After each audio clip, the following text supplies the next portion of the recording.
ব্রট to you by V-Guard, co-powered by Sensodyne ও ভিমল বলো কথা Kesari. Associate sponsor UltraTech cement. আর এই মুহূর্তে দিয়ে ভোট যুদ্ধের দিকে একটু নজর রাখি। আর এই মুহূর্তে মনোনয়ন জমা দিচ্ছেন অভিষেক বন্দ্যোপাধ্যায়। কালীঘাট থেকে আলিপুর মিছিল করে মনোনয়ন জমা, ছবি দেখাচ্ছি আপনাদের। ডায়মন্ড হারবারের তৃণমূল প্রার্থী অভিষেক বন্দ্যোপাধ্যায় তিনি আজ মনোনয়ন জমা দিচ্ছেন। দেখছেন সরাসরি সেই ছবি TV9 বাংলার পর্দায়।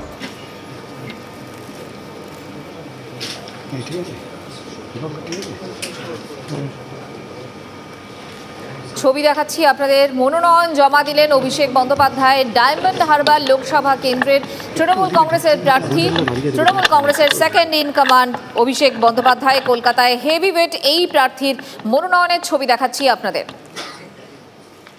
রাজ্য রাজনীতিতে মঞ্জিরা এই আসন্ন লোকসভা নির্বাচনে ডায়মন্ড হারবার অত্যন্ত গুরুত্বপূর্ণ একটি আসন। সেই আসনের হেভিওয়েট প্রার্থী অভিষেক বন্দ্যোপাধ্যায় তিনি এই মুহূর্তে আলিপুরে মিছিল করে মনোনয়ন জমা দিচ্ছেন।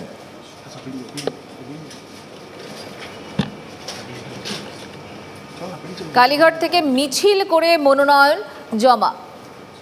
এই মুহূর্তে আমাদের সঙ্গে রয়েছেন আমাদের প্রতিনিধি সৌরভ গুহ। সৌরভ, কালীঘাট থেকে মিছিল করে মনোনয়ন, এই ভোট পর্বে আমরা অন্তত দেখছি এই মনোনয়নের মধ্যে বেশ একটা রং রয়েছে।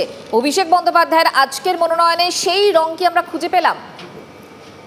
নিঃসন্দেহে দেখো, তৃতীয়বারের জন্য মনোনয়ন পত্র এই মুহূর্তে পেশ করছেন আলিপুরে ডিএম অফিসে এই মুহূর্তে রয়েছেন। তুমি দেখতে পাচ্ছ TV9 ক্যামেরায় তা ধরা পড়ছে এবং তৃতীয়বারের জন্য প্রার্থী হিসেবে মনোনয়ন পত্র পেশ করছেন অভিষেক বন্দ্যোপাধ্যায়।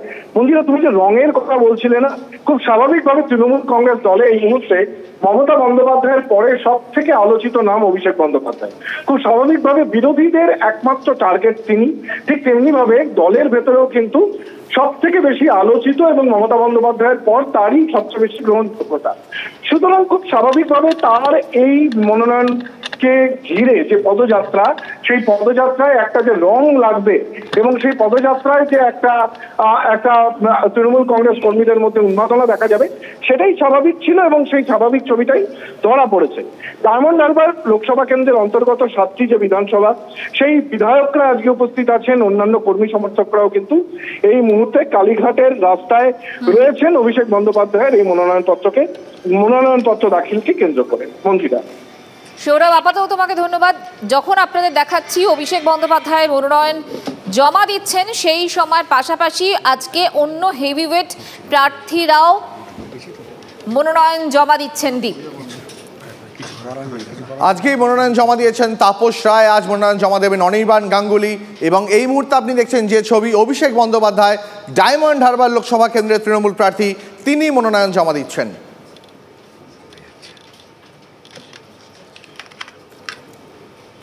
দীপ, আমরা দেখেছি যে এই ডায়মন্ড হারবার হচ্ছে মডেল কেন্দ্র, বারবার করে শোনা গেছে এই কথা অভিষেক বন্দ্যোপাধ্যায়ের গলায়। একই সঙ্গে আমরা এই ডায়মন্ড হারবারে সব থেকে দেরিতে আমরা দেখেছি বিজেপি ক্যান্ডিডেট ঘোষণা করেছে।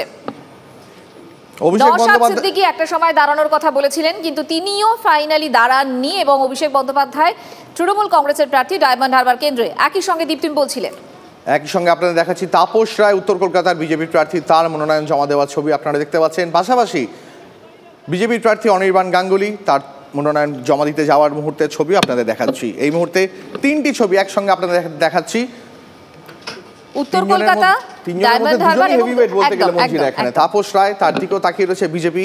উত্তর কলকাতায় দাঁত ফোটাতে পারবে কিনা বিজেপি, তাপস রায়ের উপর অনেকাংশে সেটা নির্ভর করছে। জোর টক্কর। একই সঙ্গে দক্ষিণ কলকাতাও অত্যন্ত গুরুত্বপূর্ণ কেন্দ্র। বিজেপি প্রার্থী অনির্বাণ গাঙ্গুলির মনোনয়ন জমা দিতে যাওয়ার সময়কার ছবি। অনির্বাণ গাঙ্গুলির সঙ্গে লড়াই কিন্তু সৃজন সায়নীর। মঞ্জিরা, আপনারা দেখছেন অনির্বাণ গাঙ্গুলির মনোনয়ন জমা দিতে যাওয়ার ছবি। সঙ্গে রয়েছেন রেলমন্ত্রী অশ্বিনী বৈষ্ণব এবং একদিকে দেখাচ্ছি আপনাকে অভিষেক বন্দ্যোপাধ্যায় মনোনয়ন জমা দেওয়ার ছবি, আরেকদিকে আপনাদের দেখাচ্ছি তাপস রায়ের মনোনয়ন জমা দেওয়ার ছবি। উত্তর কলকাতা ডায়মন্ড হারবার কেন্দ্র এবং যাদবপুর লোকসভা কেন্দ্রের প্রার্থীদের মনোনয়ন জমা দেওয়ার ছবি। আমি সবার কাছে কৃতজ্ঞ। দক্ষিণ কলকাতায় আমার জন্ম, আমার বেড়ে ওঠা, কিন্তু আমার কর্মভূমি ডায়মন্ড হারবার এবং যেহেতু ডিএম অফিসটা দক্ষিণ কলকাতায় পড়ে, এটা আমার পাড়া।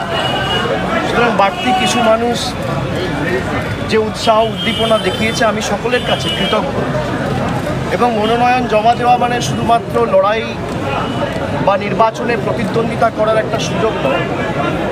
যেভাবে মানুষের 10 বছর কাজ করার সুযোগ পেয়েছি, সেই সুযোগটা যাতে আগামী দিনে মানুষ আবার দেয়, নিজেকে আরেকবার বদ্ধপরিকর করে মানুষের সেবায় উন্নয়নের যে জয়যাত্রা এবং বিজয়রথ ডায়মন্ড হারবারের বিস্তীর্ণ এলাকা জুড়ে অশ্বমেধের ঘোড়ার মতো ছুটছে, সেটা যাতে আগামী দিন ত্বরান্বিত থাকে, সেই উন্নয়ন অক্ষুণ্ণ অব্যাহত রাখতে আমরা বদ্ধপরিকর এবং তারই শপথ আজকে আমরা মনোনয়ন দাখিল করে নিলাম। আমি আশা করব যেভাবে মানুষ বিগত দিনগুলিতেও তৃণমূলের প্রতি সমর্থন, ভালোবাসা, আশীর্বাদ, দোয়া, নিজেদের সমর্থন রেখেছেন, আগামী দিনও ব্যতিক্রম হবে না। এবং শুধু ডায়মন্ড হারবার নয়, আমি বিভিন্ন লোকসভায়, বিভিন্ন এলাকায়, বিধানসভায় প্রায় গত 3 মাস ধরে প্রচারে রয়েছি, মাঠে রয়েছি, ময়দানে রয়েছি, সর্বত্র মানুষের উৎসাহ উদ্দীপনার চোখে পড়ার মতো। এবং আমার দৃঢ় বিশ্বাস যে বাংলা বিরোধীদের বিসর্জন শুধু সময়ের অপেক্ষা। এবং এই গরমের মধ্যে তারপর বৈশাখ মাস চলছে, একদম বৈশাখ মাসের শেষ প্রান্তে আমরা এসে পৌঁছে গেছি। কালবৈশাখী, বৃষ্টি, ঝড়, জল, রোদ সব উপেক্ষা করে যেভাবে মানুষ আমাদের সভায় সমিতিতে আসছে, দুপুরবেলা 1টার সময়, 12টার সময়, 2টোর সময়, আমি অত্যন্ত ইতিবাচক। এবং আমি বিশ্বাস করি যে রায় মানুষ দেবে আগামী 4 তারিখ যখন ভোট বাক্স খুলবে, যারা বাংলাকে কলুষিত, কলঙ্কিত এবং ছোট করার যে নির্লজ্জ পরিকল্পনা করে বাংলাকে বদনাম করেছে, বাংলাকে ছোট করেছে দেশের কাছে, তাদের যোগ্য জবাব মানুষ দেবে।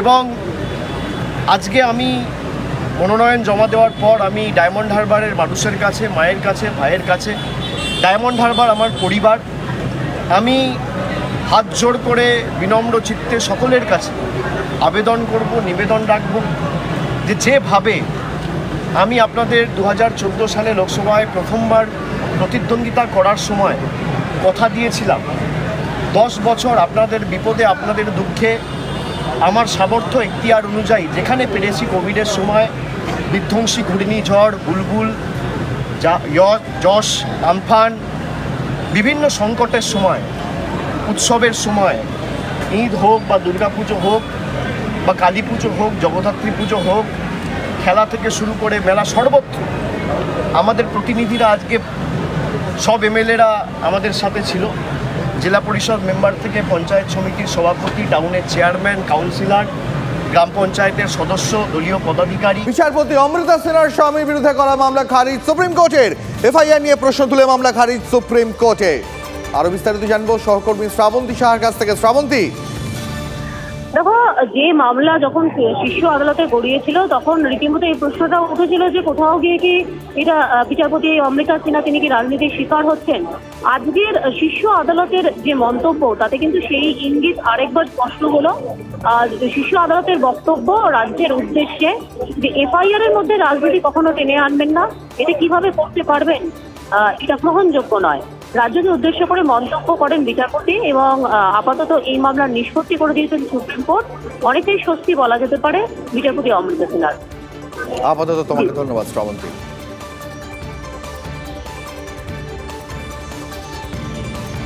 Brought to you by V-Guard, co-powered by Sensodyne O Bhimal, বলো কথা Keshari. Associate sponsor Ultratech Cement.